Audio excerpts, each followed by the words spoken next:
She teased the human warrior until her mother whispered, "He is your destiny." Part 2. The distress signal came on the 9th day of negotiations. It arrived in the middle of a session about cargo tariffs, cutting through the polite arguments like a blade through silk. Every screen in the council chamber lit up red. Every Valari in the room went still. Dravine Outpost, a remote mining station on the far edge of Valari territory, had been attacked. The attackers were Keth, a species of insectoid slavers that operated in the lawless corridors between empires. They were large, fast, covered in natural armor plating, and they had mandibles that could cut through starship hull metal. They raided settlements, took prisoners, and sold them across the black markets of a dozen systems. Nobody liked the Keth.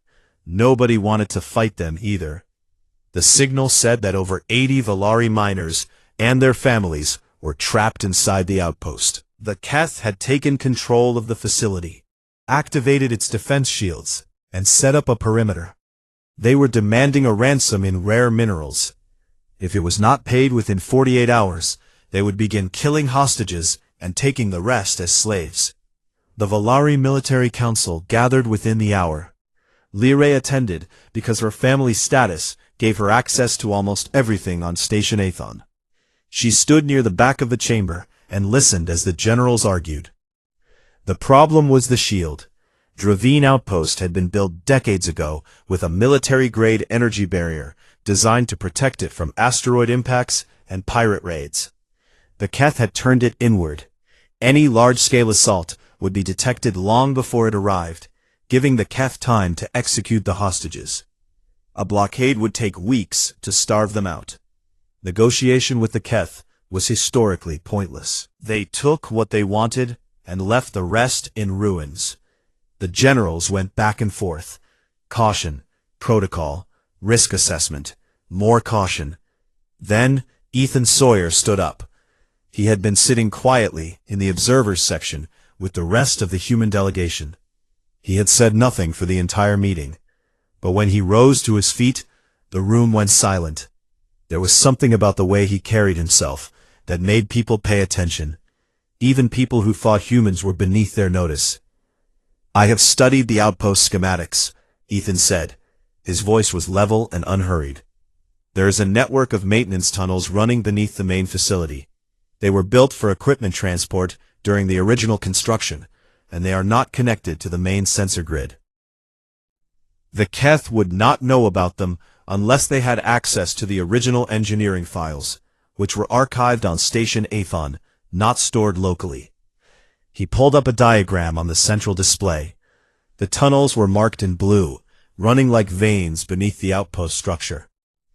A small team could enter through the southern access hatch, move through the tunnels to reach the 3 shield generator nodes, disable them simultaneously, and create a window for the hostages to be extracted before the Keth can reorganize. The room was quiet for a long moment. Then one of the Valari generals, a broad-shouldered woman with deep purple markings, spoke. "How small a team?" "5, Ethan said. The generals stared at him. 5 soldiers against over 100 Keth warriors. 5 is enough, Ethan said. More than 5 and we lose the advantage of stealth. Speed and precision matter more than numbers. "And who would these 5 soldiers be?" another general asked, the skepticism clear in his voice. "My team," Ethan said. "Corporal Danny Hale, Sergeant Megan Price, Specialist Aaron Cole, Medic Nora Whitfield, and myself." The council erupted. Several generals spoke at once. Some called it reckless. Some called it foolish. One called it an insult to suggest that 5 humans could do what the Valari military could not. Ethan stood in the middle of it all and waited. He did not argue. He did not raise his voice.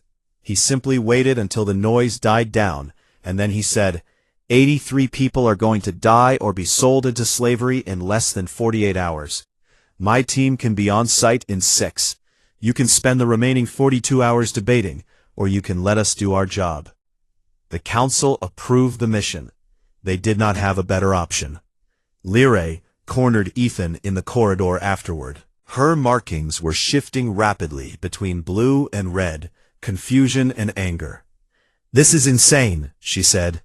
"You are going to get yourself killed. The Keth are not like anything you have faced before.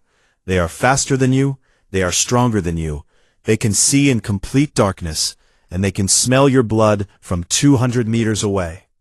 Ethan checked his sidearm and holstered it. "Good to know," he said. "This is not a joke," Lyrae snapped.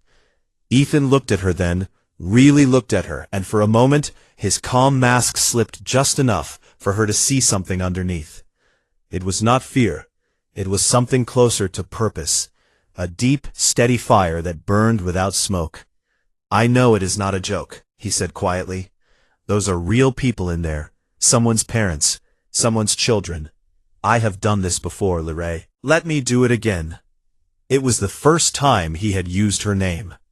Lyrae's markings went gold before she could stop them. She announced that she was joining the mission as a Volari liaison and regional guide. The council tried to object. Her brother tried to object. She overruled all of them, with the calm authority of a woman who had been getting her way since birth. 6 hours later, she was crawling through a dark, narrow tunnel beneath Dravine Outpost with 5 humans, and she was beginning to question every decision she had ever made. They moved forward with a focus that was almost mechanical. Lyrae watched the team operate and felt something shift inside her understanding of what humans were. Danny Hale was the point man. He moved through the tunnels like a ghost, his footsteps making no sound at all, despite his heavy frame. He communicated entirely through hand signals, and the rest of the team read them instantly. Megan Price moved behind him with a long-range weapon, and a face that showed absolutely no emotion. She had a scar running across her collarbone from a previous deployment, and she carried herself with the controlled stillness of someone who had learned to be very, very patient before pulling a trigger. Aaron Cole was the demolitions expert. He carried a pack of equipment that weighed nearly as much as Lyrae herself, and he moved through the tunnels without slowing down. He had a habit of humming quietly to himself, which Megan silenced with a look. Nora Whitfield was the medic. She was the smallest member of the team, with quick hands and quicker eyes. She had already scanned Lyrae twice with a medical device, and quietly adjusted the oxygen mix in the tunnel section they were passing through. Because she had noticed Lyrae's breathing was becoming labored.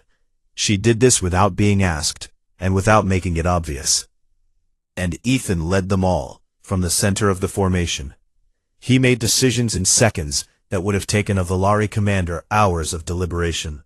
When a section of tunnel was blocked by debris, he rerouted them through an adjacent conduit without breaking stride. When Aaron's scanner picked up a Keth patrol moving above them, Ethan halted the team, calculated the patrol's path, and timed their movement to pass beneath it undetected. They reached the first shield generator node after 4 hours. Aaron disabled it in 90 seconds using a bypass technique he had improvised on the spot. They reached the second node 40 minutes later. This time, there was a problem. 2 Keth soldiers were guarding the access corridor directly above the node. They had not been expected there. The original plan had assumed the Keth would concentrate their forces around the hostages, not the infrastructure. Ethan adjusted without hesitation. He signaled Danny forward. The 2 of them climbed up through a ventilation shaft, emerged behind the Keth guards, and took them down in close combat before either one could make a sound. Lyrae had pressed herself against the tunnel wall and watched through the grating. She saw Ethan grab a Keth soldier, a creature that stood a full head taller than him, and outweighed him by at least 50 kilograms, and bring it down with a combination of speed, leverage, and sheer, stubborn force that should not have been physically possible. The Keth had natural armor. It had mandibles that could cut steel. It had reflexes evolved over millions of years of predatory hunting. Ethan Sawyer had 2 hands, a combat knife, and an absolute refusal to lose. The Keth went down. Lyrae's markings were glowing white at the edges, and she did not even realize it. The second node was disabled. They moved on to the third. The third node was the hardest. It was located directly beneath the main hostage-holding area. And the Keth had stationed a full patrol unit nearby. 8 soldiers, heavily armed, alert, and restless. Ethan looked at his team. No words were exchanged. Danny rolled his shoulders. Megan checked her weapon. Aaron set a small charge on a wall panel. Nora moved Lee Ray behind a support column and told her quietly, "Stay here. Do not move until one of us comes for you." What happened next took less than 2 minutes. Aaron detonated the charge. It was not large enough to cause structural damage, but it was loud enough to draw 4 of the Keth soldiers around the corner to investigate. Megan dropped 2 of them before they even registered what was happening. Danny met the other 2 head-on in the corridor, using the narrow space to negate their size advantage. Ethan went straight for the remaining 4. Lee Ray watched through a gap in the support column. She saw him move in a way she had never seen any living being move. He was not faster than the Keth. He was not stronger. But he was relentless. Every movement flowed into the next. Every strike was aimed at a joint, a gap in the natural armor, a vulnerable point that the Keth probably did not even know they had. He fought the way water breaks rock, not with a single blow, but with a constant, unyielding pressure that simply did not stop. One Keth slashed him across the ribs. He took the hit, twisted inside the creature's reach, and drove his knife into the gap between its chest plates. Another swung at his head. He ducked, caught the limb, and used the Keth's own momentum to throw it into the wall. 90 seconds, 8 Keth soldiers, all down. Ethan stood in the corridor breathing hard, blood running down his left side from the slash wound. He looked back at Lee Ray and said, "Clear." The third node was disabled. The shields went down. The signal was sent. Within 20 minutes, a Volari rapid response shuttle swept in and extracted all 83 hostages. Every single one of them was alive. Megan Price had taken a deep cut across her ribs during the fighting, and had continued operating for another 40 minutes before she mentioned it to Nora. When Nora asked her why she had not said anything, Megan said, "It was not relevant at the time." Aaron Cole had carried 2 injured Volari miners through a collapsing section of tunnel on his back, one over each shoulder, without slowing his pace. Nora Whitfield had performed emergency medical treatment on a Volari child in the maintenance corridor, adapting human medical equipment to work on a species she had never treated before, using nothing but her training, her instincts, and a calm that bordered on supernatural. The trip back to Station Athon was quiet. The Volari hostages stared at the humans with a mixture of gratitude and something that looked very much like awe. The Volari military escort that met them at the docking bay stood at attention as the human team walked past, a mark of respect that was almost never given to non-Volari. Lyrae did not speak during the entire return journey. She sat in the shuttle and stared at her hands, and tried to rearrange everything she had ever believed about humans. They were not fragile. That word meant nothing when applied to a species that simply refused to stop. Their bodies could be cut, bruised, broken, and they kept moving. Their lifespans were short, and perhaps that was exactly why they burned so bright. They did not have centuries to deliberate, to weigh, to hesitate. They saw what needed to be done, and they did it. And they did it now, because for them, now was all they had. That night, long after the debriefings, and the medical checks, and the formal reports, Lyrae went to the observation lounge. She did not know why. She told herself she wanted to look at the stars. Ethan was already there. He was sitting in one of the chairs near the window, alone. His left cheekbone had a dark bruise spreading across it. His knuckles were wrapped in medical tape. His side was bandaged beneath his shirt. He was staring out at the star field with the same quiet, steady gaze he always wore. But there was something different about it now. Something tired. Not physically tired, but the kind of tired that came from carrying weight that no one else could see.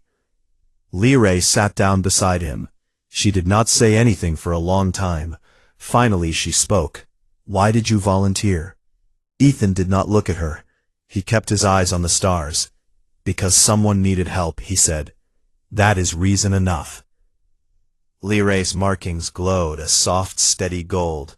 Trust. Deep, real, unguarded trust.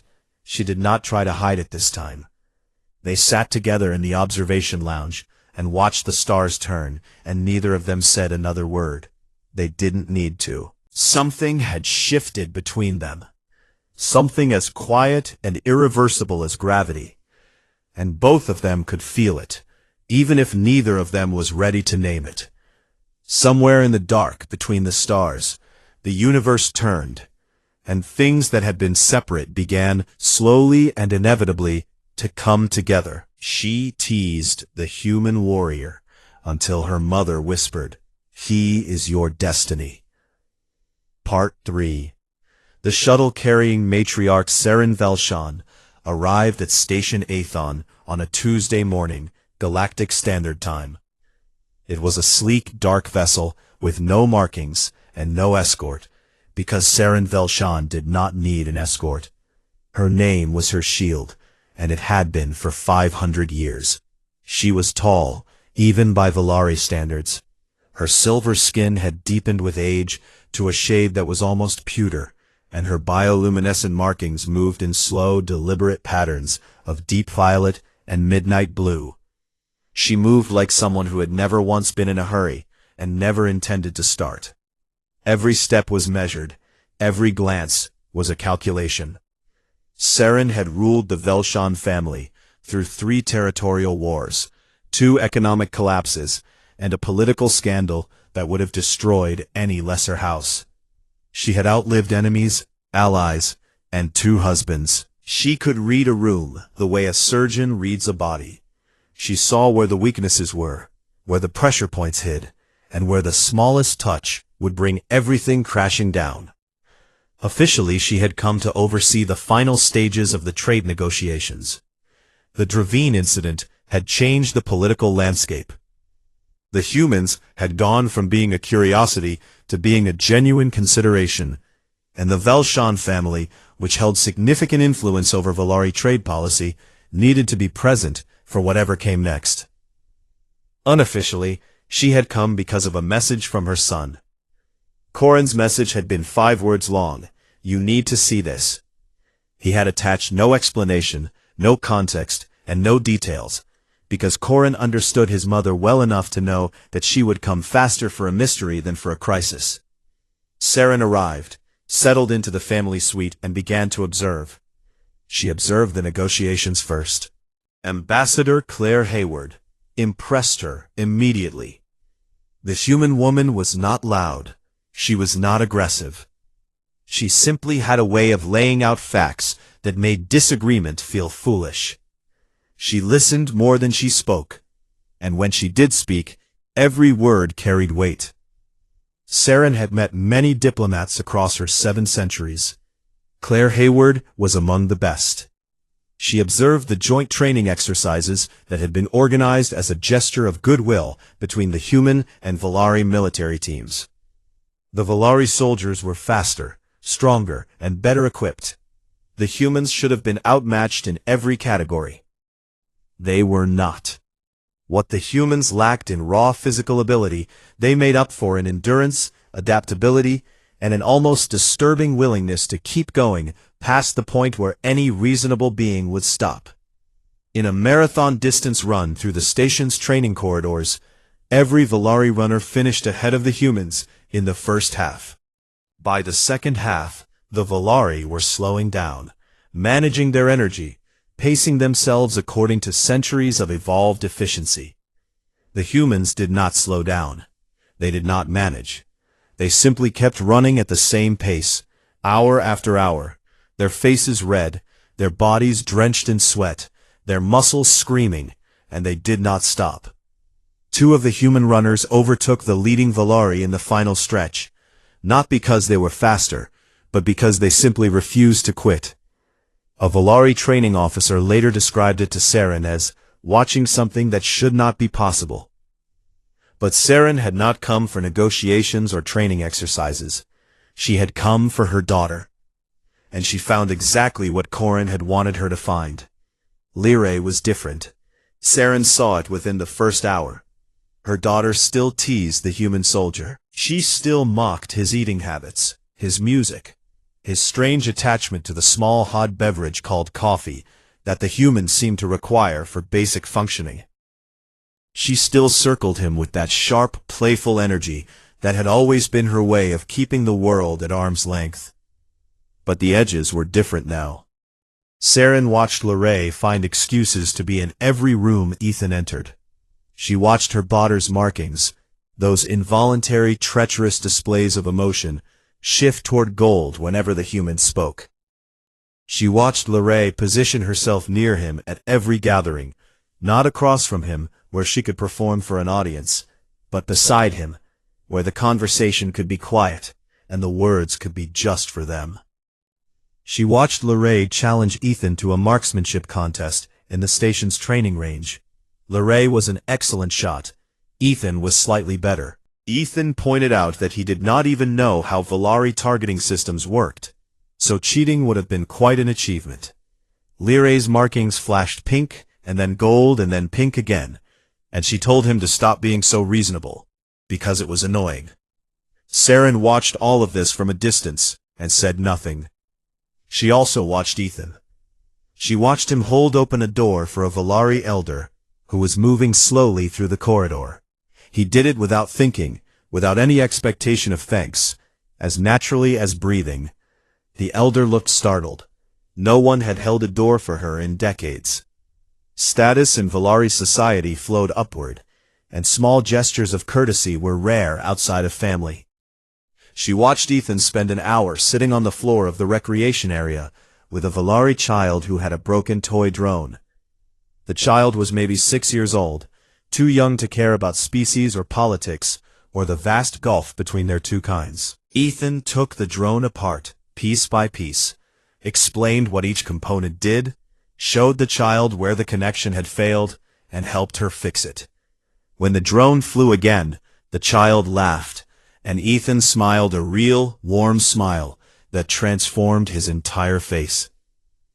Saren felt something shift in her old, careful heart.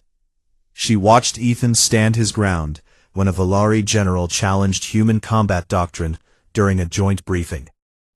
The general was aggressive, dismissive, and clearly trying to provoke a reaction. Ethan did not raise his voice. He did not get defensive.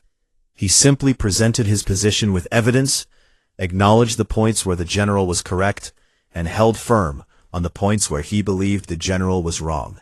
He did it with a quiet, unshakable confidence that had nothing to do with arrogance and everything to do with competence. The general, who had spent 3 centuries intimidating subordinates, did not know what to do with a man who could not be intimidated. The briefing ended with the general grudgingly admitting that the human approach had merit. Saren made her assessment. She spoke to Corin privately. "How long has this been going on?" Corin leaned against the wall and crossed his arms. "Since the day the humans arrived. It started as her trying to get under his skin. It became something else after Draven." "And the human? What does he feel?" Corin was quiet for a moment. "He is harder to read. Humans do not have markings. They hide what they feel behind their faces, and he is better at it than most. But I have watched him too, Mother. He looks for her when she is not in the room.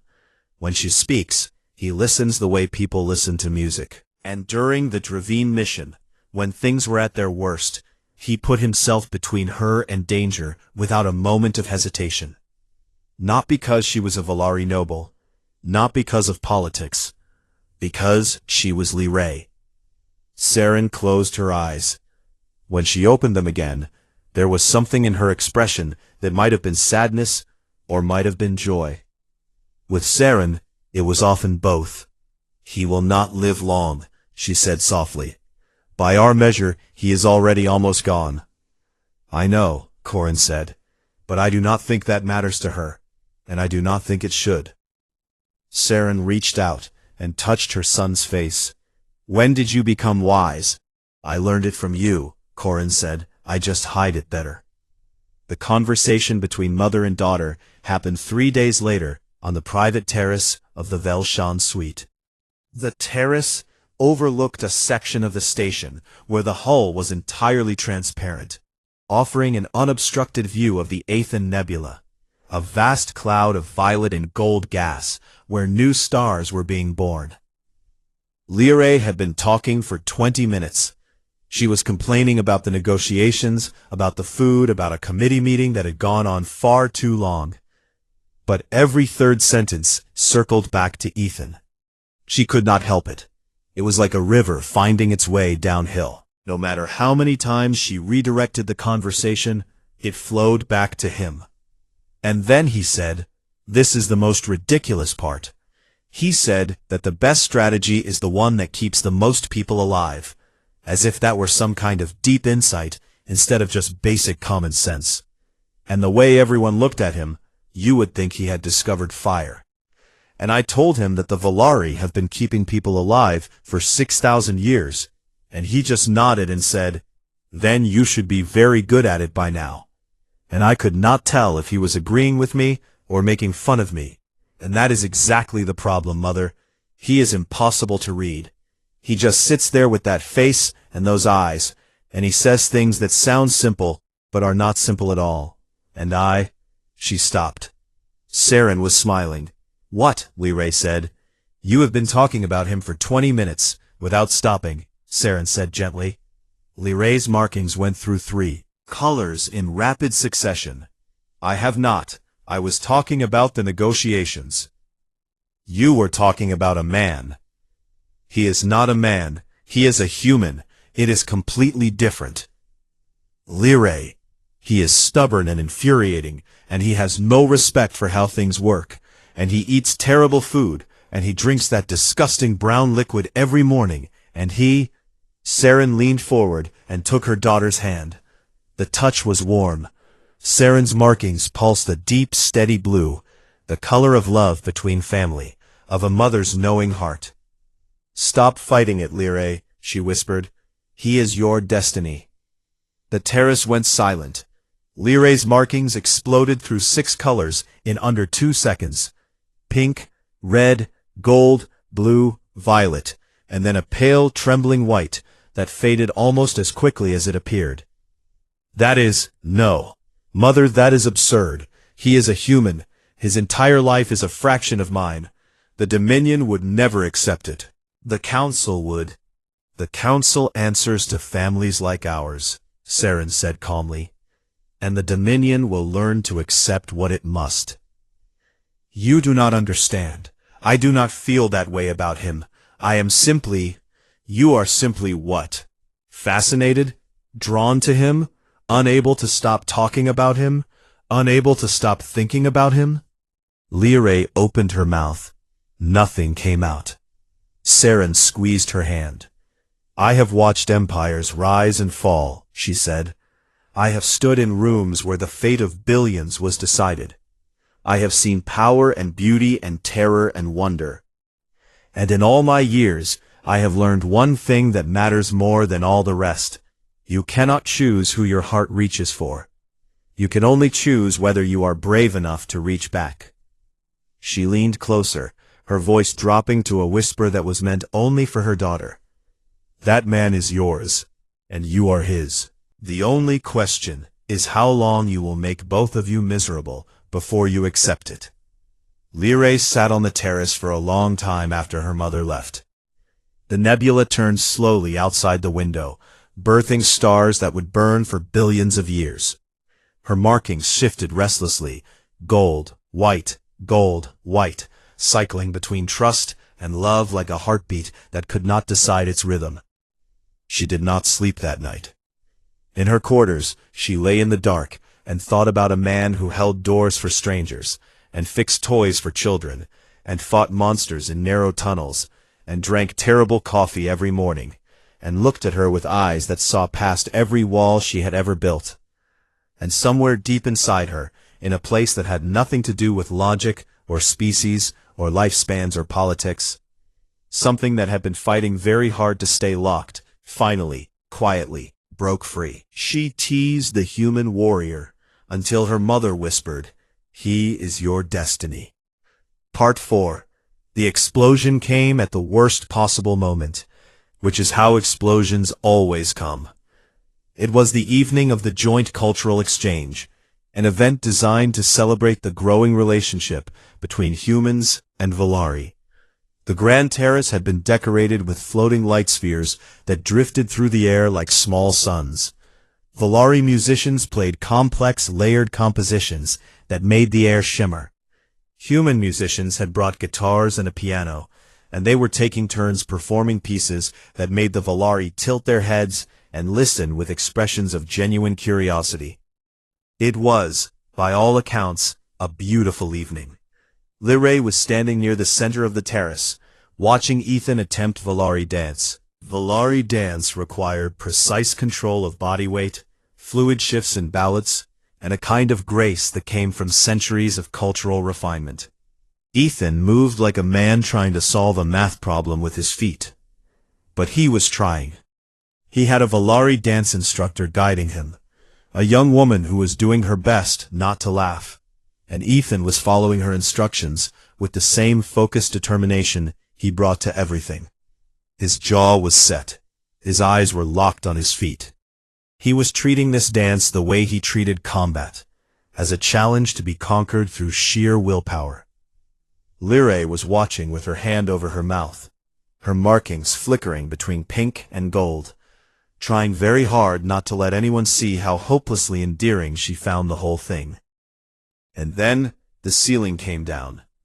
The first explosion hit the eastern wing of the station. The sound was enormous, a deep, grinding roar that shook the floor and sent the floating light spheres scattering in all directions. The transparent walls of the Grand Terrace cracked, but held. The second explosion hit the power grid. The lights went out. Emergency lighting kicked in, casting everything in a harsh red glow. The third explosion hit the diplomatic quarter. Screams, smoke, the sound of weapons fire in the distance, growing closer. The purists had come. They were a faction that most Valari preferred to pretend did not exist. Extremists who believed in Valari supremacy above all else, who viewed any cooperation with lesser species as a betrayal of their heritage. They had been growing in the shadows for decades, and the sight of humans being treated as equals, the Dravine rescue, the negotiations, the cultural exchange, had pushed them past the point of tolerance. They had planted explosives in 3 sections of the station. They had disabled the main power grid and the communications array. And they had deployed over 200 armed soldiers into the diplomatic quarter with one clear objective: kill every human on Station Athon. In the chaos that followed the explosions, Lyrae lost sight of Ethan. One moment he was there, 10 meters away, already moving toward the sound of weapons fire. The next moment, a section of ceiling collapsed between them, filling the air with dust and debris and the deafening sound of twisting metal. Lyrae screamed his name. She could not hear her own voice over the noise. Hands grabbed her. Corin, pulling her backward. "This way," her brother shouted. "We need to get to the safe corridor." "Ethan." "He is a soldier, Lyrae. Let him be a soldier. We need to move." They ran. Through collapsing corridors, through smoke so thick it burned Lyrae's lungs, through sections of the station that were barely holding together. They gathered people as they went. Diplomats, staff, civilians who had been at the cultural exchange. By the time they reached the reinforced corridor near the Velshan suite, there were over 30 people with them, including Saren, who had appeared from a side passage, looking as calm as if she were walking to a meeting. The corridor had blast doors. Corin sealed them. For the moment, they were safe. But the purists were coming.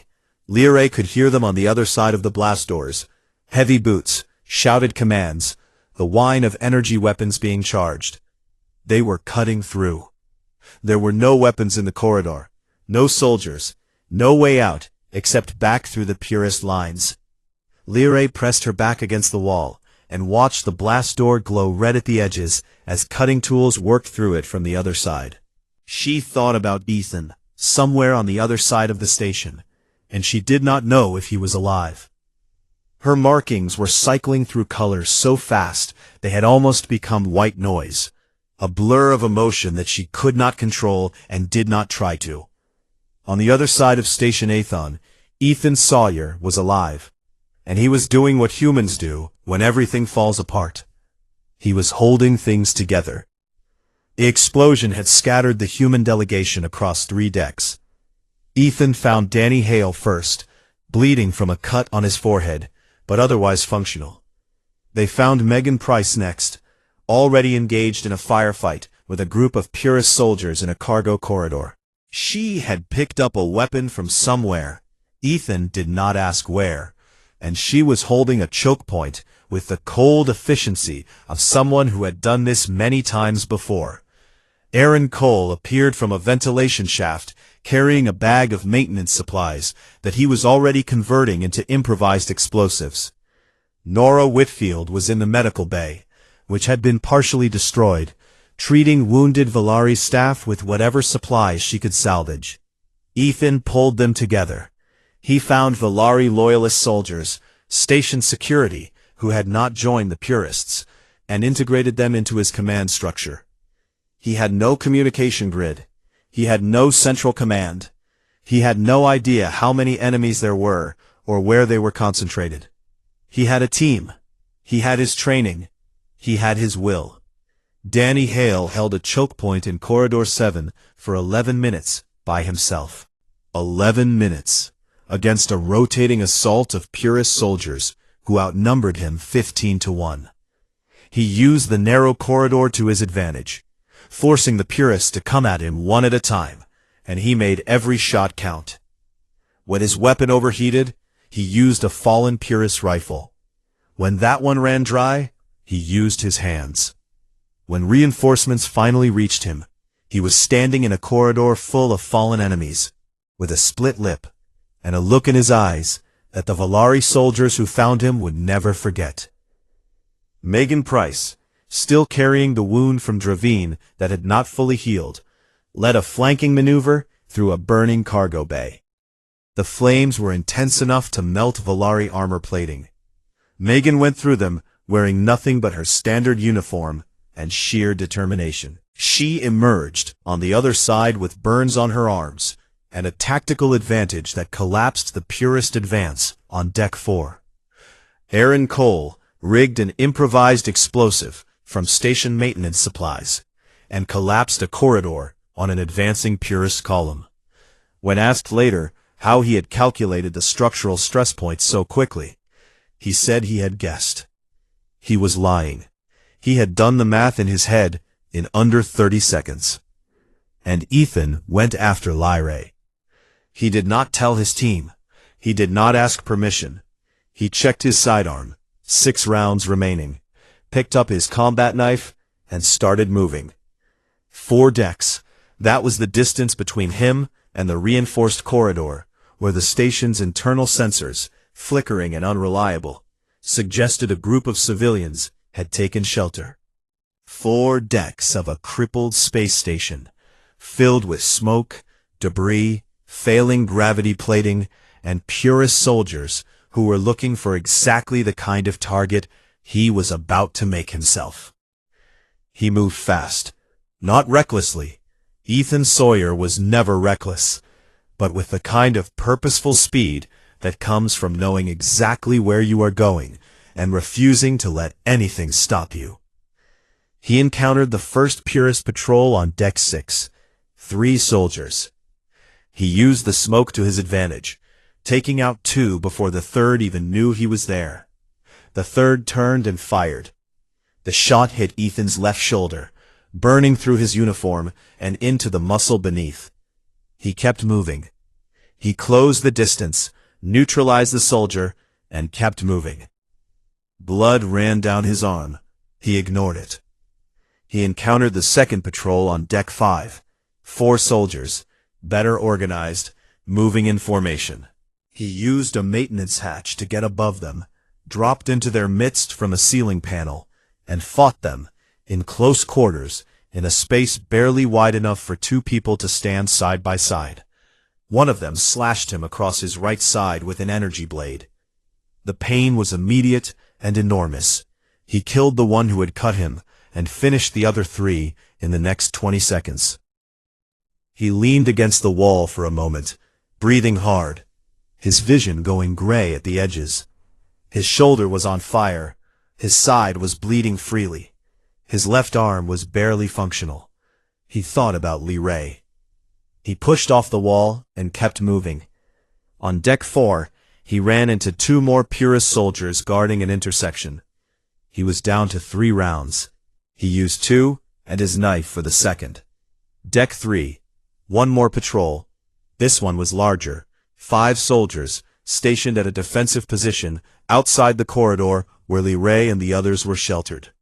Beyond them, through the sealed blast door, Lee Ray and 30 civilians waited while the cutting tools burned through the metal.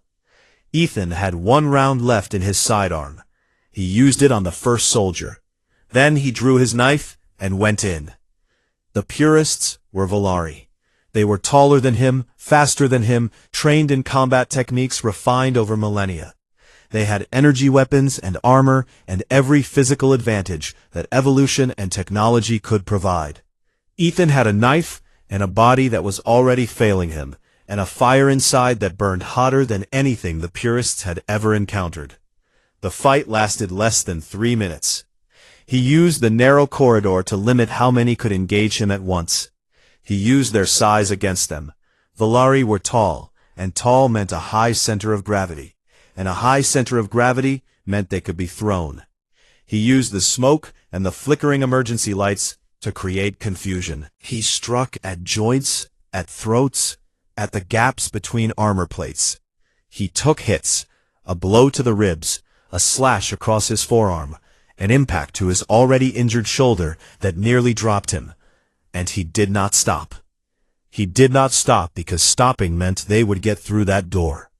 And behind that door was Lee Ray. 9 soldiers. All of them were down.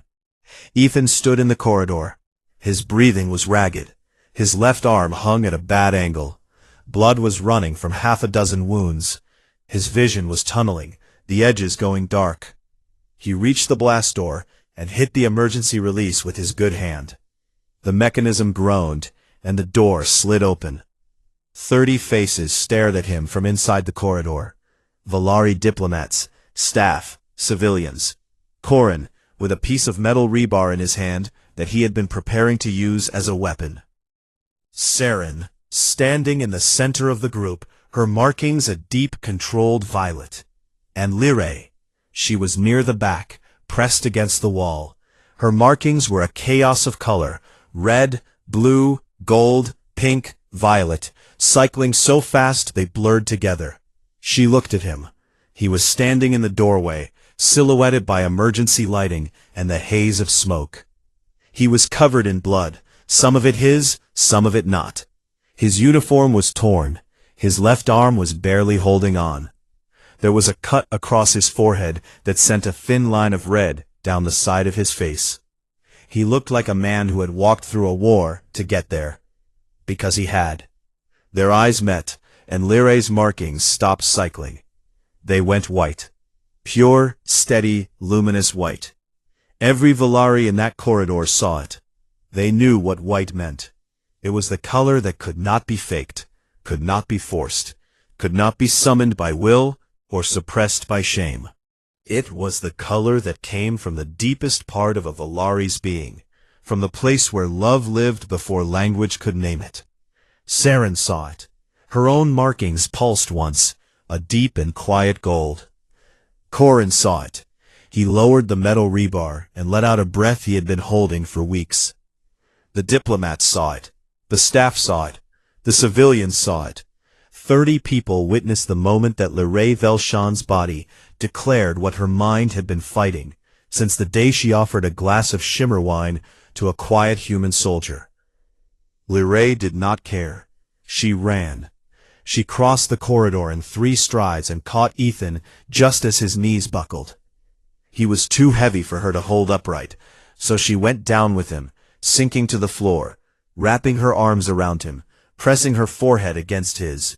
His blood was on her hands, on her clothes, on her skin.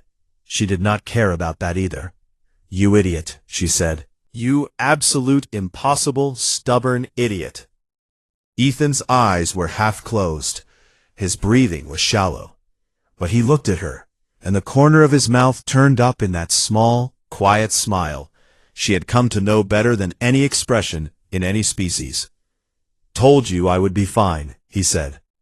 "You are not fine. You are the opposite of fine. You are bleeding from places I did not know humans could bleed from." Minor details. Nora Whitfield arrived through the wreckage 60 seconds later, medkit in hand, already assessing injuries before she even reached them. She knelt beside Ethan and began working with the rapid, precise movements that Lyrae had first seen in the tunnels of Dravine. "How bad?" Lyrae asked. Nora glanced at her. "He will live. He is too stubborn not to."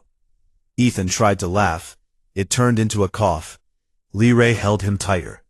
Behind them, the purest assault was collapsing. Danny, Megan, and Aaron, along with the Valari loyalists, had broken through the purist lines and were sweeping the station deck by deck. The main power grid was coming back online. Communications were restored. The purist leadership was being cornered in the lower engineering section. The battle for Station Athon was almost over. But in that corridor, on that floor, with emergency lights casting harsh red shadows over everything, she teased the human warrior until her mother whispered, "He is your destiny." Part 5. The galaxy changed in the weeks that followed the purist attack on Station Athon. It did not change all at once, and it did not change without resistance. But it changed in the way that things change when a door has been opened that can never be closed again. The attack itself was crushed within hours. The purist soldiers, for all their fury and preparation, had not accounted for one thing. The humans would not break. Every model, every simulation, every assumption the purists had made was built on the belief that humans were soft targets, fragile, short-lived creatures who would panic and collapse under pressure. Instead, the humans had organized a defense across a crippled station with no central command, no communication grid, and no idea how many enemies they faced. They had rallied Valari loyalists under their command. They had held choke points, launched counterattacks, improvised weapons, and fought with a relentless ferocity that the purists had never encountered and were utterly unprepared for. By the time the Valari Rapid Response Fleet arrived from the nearest military outpost, the battle was already over. The human and Valari defenders had won it themselves. The purist faction was dismantled. Their leadership was arrested. Their network of cells across Valari territory was exposed and shut down. The Valari public, confronted with footage of human soldiers bleeding and fighting to protect Valari lives, began to reassess everything they thought they knew about the species they had dismissed as fragile. The Galactic Concord broadcast footage from the battle across 100 worlds. Every major news network in the known galaxy carried the story. The images were powerful. Human soldiers standing shoulder to shoulder with Valari defenders. Human medics treating Valari wounded. Human engineers helping repair the station's damaged systems. But one image spread farther and faster than all the rest. It was taken from the security feed of the reinforced corridor on Deck 3. It showed a human soldier, covered in blood and barely standing, framed in the open blast door. Behind him lay the bodies of 9 purist soldiers. Before him, a corridor full of civilians who were alive because of what he had done. The image was grainy, distorted by the damaged security system, but it became the most shared piece of media in galactic history. News outlets called it different things. Some called it the doorway. Some called it the human stand. The Volari, with their love of poetry and symbol, called it something that translated roughly to the shape of what they are. Editorials across the galaxy asked the same question. If this is what humans do for strangers, what will they do for allies? The trade negotiations were concluded in 3 days. What emerged was not a trade agreement. It was something far larger. The Aethon Accord was a full military and cultural alliance between the Volari Dominion and the human Commonwealth, the first such alliance between humans and any elder species. It covered mutual defense, cultural exchange, scientific cooperation, and open borders for trade and travel. It was signed in the restored Grand Terrace by Ambassador Claire Hayward and Matriarch Saren Velshawn, with the station's crystal chandelier repaired and casting rainbows across both their faces. Claire Hayward signed with a steady hand and the smallest of smiles. Saren Velshawn signed with markings that glowed a deep, satisfied blue. The galaxy watched, and the galaxy understood. Something new had been born. Other species began reaching out. The Thanari Collective, an ancient civilization that had maintained strict neutrality for millennia, sent a diplomatic mission to the human Commonwealth within a month. The Sorin Federation, which had refused all contact with humans since first contact, opened negotiations. Even the Keth, who had lost a raiding party at Dravine, quietly withdrew from the sectors bordering human and Volari space. They were slavers, but they were not stupid. Not with speeches or threats or displays of power, but with blood and sacrifice and the simple, stubborn insistence on doing what was right. As for Lyrae and Ethan, their story was quieter, but it mattered just as much. Ethan spent 3 weeks in the station medical bay. His injuries were severe: the shoulder wound, the slash across his side, the broken ribs, the countless cuts and bruises. But Nora Whitfield had kept him alive in that corridor, and the Volari medical technology did the rest. Human bodies, the Volari doctors discovered, healed with a speed and determination that matched everything else about the species. Bones knitted, tissue regrew. The body fought its way back to wholeness with the same relentless energy that the humans brought to everything else. Lyrae visited every day. She arrived in the morning and stayed until the medical staff made her leave in the evening. She brought him coffee, real human coffee, which she had learned to prepare specifically for this purpose.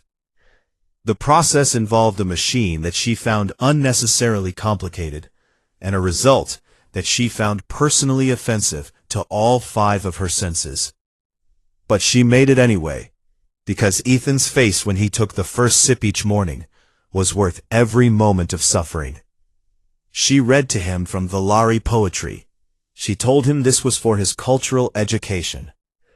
The poems she chose were, without exception, from the Volari romantic tradition.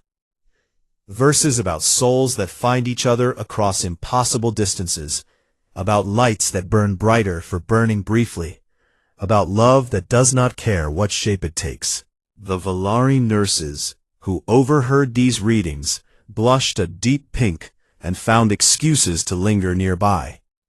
Ethan listened with his eyes closed and a small smile on his face, and he did not say a word about the fact that every poem she read was a love poem. She told him about her childhood, about growing up in the great floating cities of Volari Prime, where the buildings were grown from living crystal and the sky changed color with the seasons. About her father, who had died when she was young by Volari standards, barely 80, and who had been, according to her mother, the most gentle and stubborn man the Dominion had ever produced. About Corin, who pretended to be lazy but who noticed everything. About her mother, who saw the future in people the way astronomers saw it in stars. Ethan told her about Earth, about a small town in a green valley where it rained more than it shone. About a mother who taught high school science and a father who built furniture by hand. About a dog named Pete, who had been the most loyal and least intelligent creature Ethan had ever known, and who he still missed every single day. About the night sky as seen from the hills behind his parents' house, where the stars were faint because of the atmosphere, but somehow more beautiful for being hard to see. They talked about everything. They talked about nothing. They talked until the medical staff dimmed the lights, and Lyrae reluctantly said good night. And then they talked for another 20 minutes through the door. When Ethan was well enough to walk, Lyrae took him to the observation deck. It was the same place where they had sat together after Dravine. But this time was different. This time, there was no pretending. She led him to the far end of the deck, where a specific section of viewport framed a view that most visitors to Station Aethon never found. It showed a binary star system, 2 stars orbiting each other in a slow, graceful spiral, so close that their outer atmospheres overlapped, and their light merged into a single glow. The Volari call this the Lover's Constellation, Lyrae said. Her voice was soft, in a way he had never heard before. 2 stars that cannot exist apart. They orbit each other so closely that they share their light. Eventually, in a few billion years, they will merge and become 1 star. 1 star made from 2. She turned to him. Her markings were glowing white, steady and sure, without a flicker of doubt. I need to tell you what white means, she said. You deserve to know, because everyone in that corridor already knows, and because I am tired of pretending. Ethan watched her with those quiet, steady eyes. White is the color of Volari shows when they love someone completely, Lyrae said. Not affection, not attraction, not fondness. Complete, absolute love.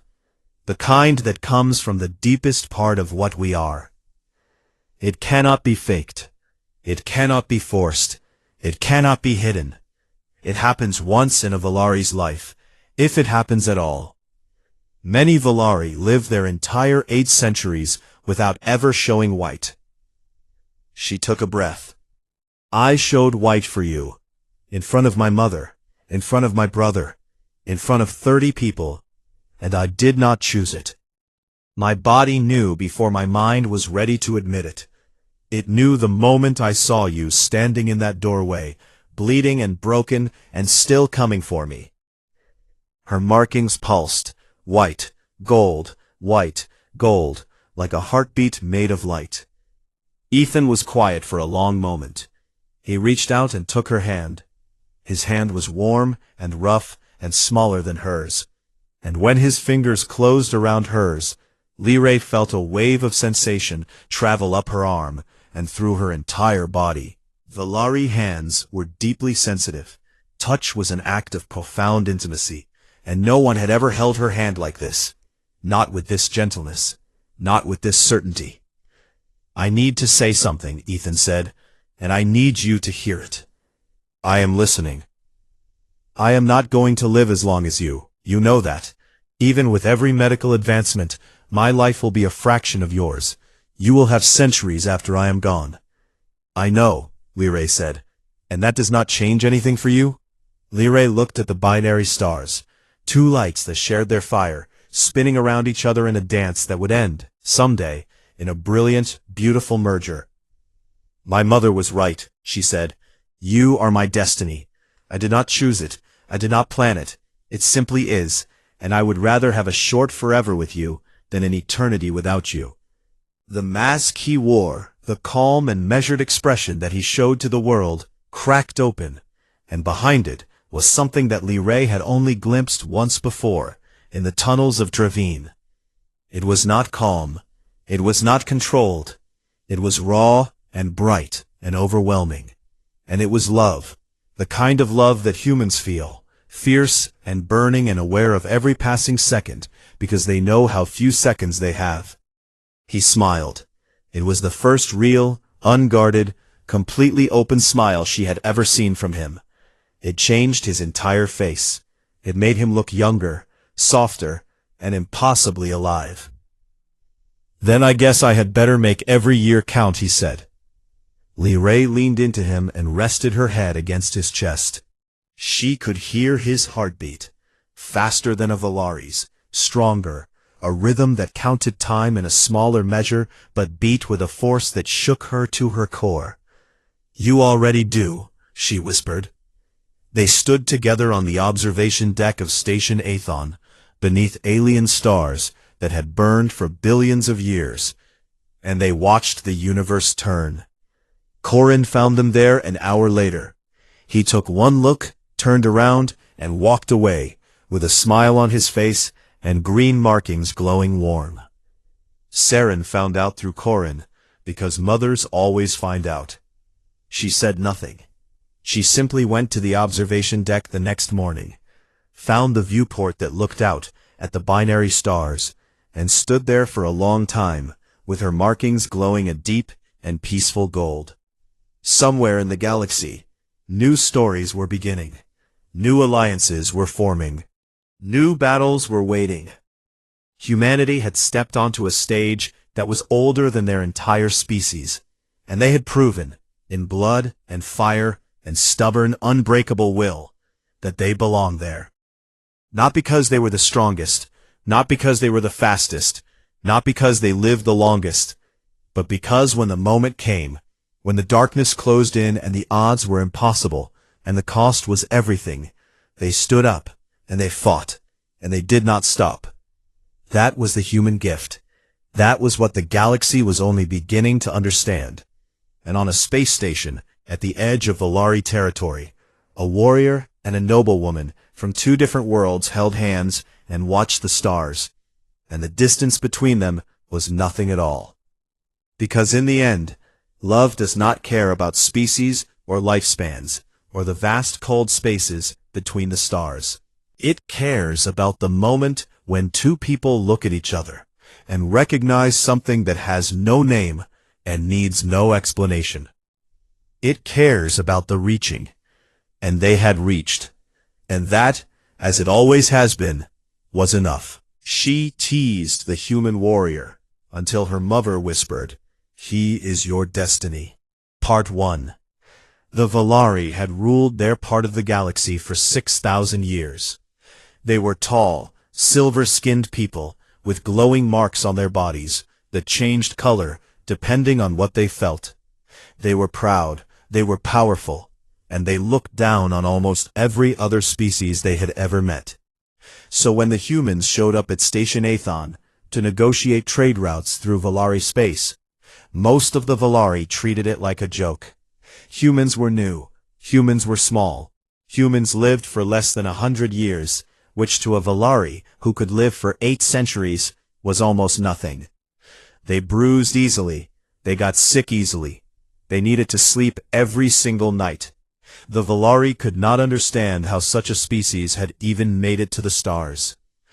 Among the Valari watching the human delegation arrive was a young noblewoman named Liray Velshan. She was the daughter of one of the most powerful families in the Dominion, and she had a reputation for 2 things. The first was her beauty. Her silver skin caught light like polished metal, and her bioluminescent markings were unusually bright, shifting through shades of blue and violet like a living aurora. The second was her mouth. Liray said whatever she wanted, whenever she wanted, to whoever she wanted. She had made diplomats from a dozen species stumble over their words with a single sentence. She enjoyed it. She stood on the upper balcony of the arrivals hall and watched the humans walk in. There were about 20 of them, led by an ambassador named Claire Hayward, a sharp-eyed woman in a dark uniform who walked like she owned every room she entered. Behind her came advisors, translators, and a small security detail. Liray's eyes landed on one of the soldiers near the back of the group. He was not the tallest. In fact, he was one of the quietest people in the entire delegation. He walked with his hands clasped behind his back, his eyes moving slowly across the hall, taking in every detail without any visible reaction. His face was calm and hard, like someone had carved it from a material that did not bend. His name was Lieutenant Commander Ethan Sawyer. Lorray watched him look up at the massive crystal chandelier that hung from the ceiling of the arrivals hall. It was one of the great wonders of Station Athon, a structure made from 1,000,000 hand-cut prisms that scattered light into rainbows across every surface. Visitors from all over the galaxy had gasped at the sight of it. Some had wept. Ethan Sawyer looked at it for about 3 seconds, nodded once as if to say, "That is nice," and then went back to scanning the room for threats. Lorray found this deeply annoying. She decided right then and there that she was going to make that human react to something. It became her personal project. The welcome banquet was held that evening in the Grand Terrace, a vast open space with transparent walls that looked out into the starfield. The Volari loved their banquets. The food was exquisite, the music was layered and complex, and every interaction was a carefully choreographed dance of status and power. Lorray moved through it like a fish through water. She picked up 2 glasses of shimmer wine, a Volari drink that glowed faintly and tasted like liquid starlight, and walked directly toward Ethan Sawyer. He was standing near one of the transparent walls, alone, watching the stars with the same calm expression he seemed to wear at all times. "You are one of the soldiers," Lorray said, offering him a glass. Ethan looked at the glass, then at her. "I am," he said, and took it politely. "I have always found it amusing," Lorray said, letting her voice carry just enough sweetness to sound dangerous. "How humans send soldiers everywhere, even to a dinner party. Are you expecting an attack from the appetizers?" "You never know," Ethan said. "I have seen some dangerous appetizers." Lorray blinked. She had not expected him to joke. She recovered quickly. "I suppose caution makes sense for a species so fragile. Your skin bruises if someone looks at it too hard. Your bones break like dry sticks. And your lifespans," she shook her head with exaggerated pity, "barely a blink. I am 212 years old. By the time I reach middle age, you will be dust." She delivered this speech with a bright, friendly smile, the kind that made it impossible to accuse her of being rude, while also making it very clear that she was being exactly that. Ethan took a sip of the shimmer wine. He considered it for a moment, then looked at her with those steady, unreadable eyes.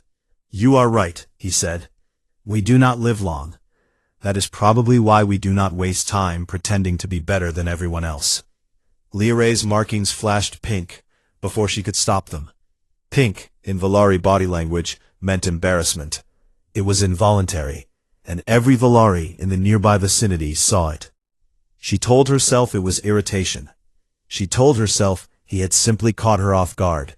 She told herself she would do better next time. There would be many next times. Over the following days, as the trade negotiations dragged on in long, tedious sessions, Lorray found herself drawn to wherever Ethan happened to be. She told herself it was because he was an easy target. She told herself it was because his reactions were entertaining. She told herself many things. She teased him about human food. She had watched the humans eat something called a cheeseburger in their quarters, and she described it to him as if she were describing a crime scene. Ground-up animal flesh, melted fat, and a soft bread that had no structural integrity whatsoever. "Your species eats like you are trying to die faster," she said. Ethan shrugged and said, "Maybe, but we enjoy it." She teased him about human music. She had heard some coming from the human quarters and described it as organized noise. "It is just shouting," she said. "Shouting with instruments." Ethan said, "Some of the best things in life involve shouting." She teased him about the human habit of keeping animals in their homes as companions. The Volari found this baffling. "You share your living space with creatures that cannot speak, cannot reason, and sometimes destroy your furniture," she said. "Why?" Ethan's expression softened for the first time since she had met him. "Because they love you without conditions," he said. And that is worth a few chewed-up shoes. Liray did not have a response to that. Her markings flickered gold for just a moment before she pulled them back under control. Gold meant trust, and it was not something she showed to strangers. Her younger brother Corin had been watching all of this with growing amusement. He was leaner than Liray, with markings that tended toward green, and he had the kind of lazy intelligence that noticed everything, while appearing to notice nothing. One afternoon, he found Liray on the terrace, staring at the stars with a distracted expression. "You like him," Corin said. "I do not," Liray said immediately. "You have spent more time with that human in the past week than you have spent with anyone in the past year." "I am studying their species. For diplomatic purposes. You are studying one specific member of their species, and not for diplomatic purposes." Liray turned to glare at him, her markings flashing red, which meant anger. But Corin had grown up with her. He was immune. "You are acting like a child who pulls someone's hair because she doesn't know how to say she likes them," Corin said with a grin. "Get out," Liray said. Corin laughed and left. Liray stood on the terrace alone and told herself that her brother was an idiot, and that Ethan Sawyer was just a human, and that none of this meant anything at all. Her markings glowed a soft, stubborn gold the entire time.